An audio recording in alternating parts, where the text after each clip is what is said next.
Charleston, 1821. 9 plantation owners vanished overnight. No bodies, no blood, no footprints in the soil, only the silence of a house that once held their laughter and the damp, unsettled earth of the gardens outside. Witnesses whispered of muffled cries beneath the soil, of hands clawing desperately from under the roses. And at the center of it all, one man's name was whispered, half in awe, half in terror: Solomon. Charleston was the crown jewel of the South, a city polished by wealth and power but built upon human misery. Every brick was laid by enslaved hands, every chandelier lit by the suffering of those who never saw freedom. The men who vanished in 1821 were not strangers to this cruelty. They thrived on it. They were known in Charleston as the 9 wealthy merchants and planters who gathered in secret at St. Margaret's Hall to divide profits, chart trade routes, and decide fates of men, women, and children as if they were cattle. Their disappearances should have shaken the city to its core, but Charleston sealed its lips. The event was erased like chalk from slate. Solomon was not born into bondage, he was stolen into it.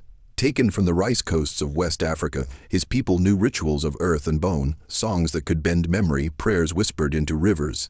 By 1821, he belonged to one of the 9, Master Caleb Witherspoon, a man whose wealth came not from labor but cruelty. Neighbors spoke of the whip, cracks echoing late into the night, of chained men forced to dig until their fingers bled.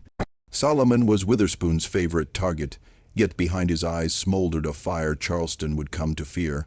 Among the enslaved, Solomon's presence grew like shadow. He was quiet, but when he spoke, men listened.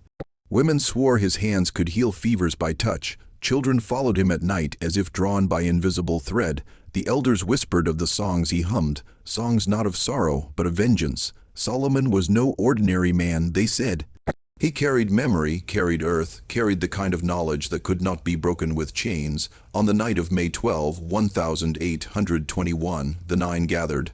Records confirm a storm rolled in from the harbor, winds that rattled shutters, rain that churned mud. Inside St. Margaret's Hall, the men drank, toasted, and conspired, but the ledger stops there. The next morning the building stood silent, doors ajar, tables overturned. A single candle burned itself into wax. The 9 were gone. Weeks later, a servant tending the grounds near Caleb Witherspoon's estate noticed something strange. The earth of the rose garden looked disturbed, as if plowed by unseen hands. Roots of the bushes twisted unnaturally, sprouting faster than nature allowed. When the soil was dug, only scraps were found. Buttons, shreds of silk, a ring bent in half, no bones, no bodies, only soil damp and heavy as if it had swallowed them whole. Solomon was never seen again after that night. Neighbors swore they saw him walking the roads barefoot, carrying nothing but a spade. Others claimed he was seen at the docks, whispering to the water. The plantation owners spoke his name in hushed tones, but never openly. Charleston's survival depended on silence. If Solomon had indeed buried 9 white masters alive, the truth could unravel the city itself. For years, rumors spread. Some claimed to hear muffled cries from the soil of the Witherspoon garden whenever it rained. Others swore the roses grew unnaturally red, as if watered not with rain, but with blood. The 9 were never officially declared dead. They simply vanished. Charleston's archives list them as lost to the storm. Convenient. Clean, but the enslaved whispered otherwise. Solomon buried them where no prayer could reach. St. Margaret's Church, where the 9 once plotted, became a shrine of silence. Priests avoided its halls after dusk. Orphan children taken in by the parish claimed they heard voices rising from beneath the floors. Moans, prayers, half-choked hymns. Yet the church kept its doors open, covering its rot with incense and psalms. For Charleston, faith became less about salvation, more about hiding shame. Charleston thrived by swallowing truth. The city's merchants depended on the myth of order, the illusion that control was eternal. Acknowledging Solomon's revenge would mean acknowledging weakness, so the newspapers printed nothing. Families of the 9 were compensated in silence. The plantations continued, rebuilt atop the graves of men who vanished into the earth. For the enslaved, Solomon's act was both terror and hope. If one man could make the earth itself rise against his masters, then perhaps bondage was not invincible. But the story carried weight too heavy for freedom. It whispered that vengeance might swallow not just oppressors, but everyone. Mothers warned children not to repeat Solomon's songs, lest the soil itself awaken.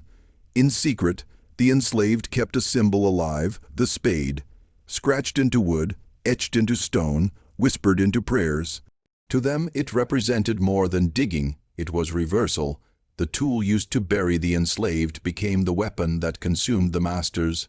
The 9 became less men than warnings, power buried itself. In 1835, a letter surfaced in Savannah. It described in detail the Charleston burial, written by a former servant of Caleb Witherspoon. The letter was confiscated, its writer never heard from again.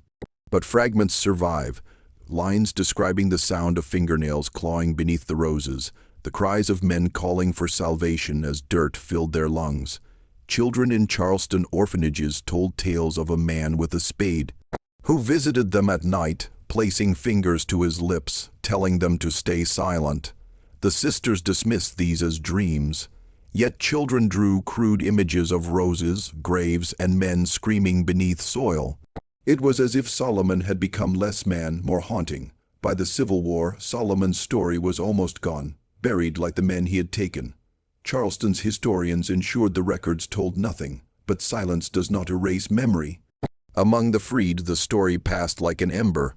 It burned in whispers, flickered in songs, hid in the soil itself.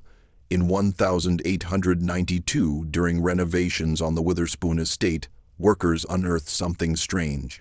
Not bones, but roots, gnarled, tangled, wrapping around buttons and shoe buckles. As if the earth had woven the 9 into itself. The workers fled. The report was sealed. The garden was replanted. By the turn of the century, Solomon was no longer remembered as a man. He was legend. To the oppressed, he was justice made flesh. To Charleston's old families, he was terror, the nightmare they prayed would never return. Yet in both tellings, one thing remained. Solomon had buried the 9, and in doing so, had buried Charleston's illusion of eternal power. Charleston's seminaries and churches used Solomon's story as caution, though twisted. They preached that vengeance was sin, that the soil itself rejected rebellion. Yet their sermons only deepened the unease. The more they warned, the more the story refused to die. Today, the official archives of Charleston do not list the disappearances, but if you walk the gardens of the old Witherspoon estate, the earth still seems restless.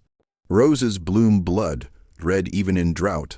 Locals avoid the grounds at night, and if you press your ear to the soil, some swear they hear it, the muffled gasps of men who should have been long dead.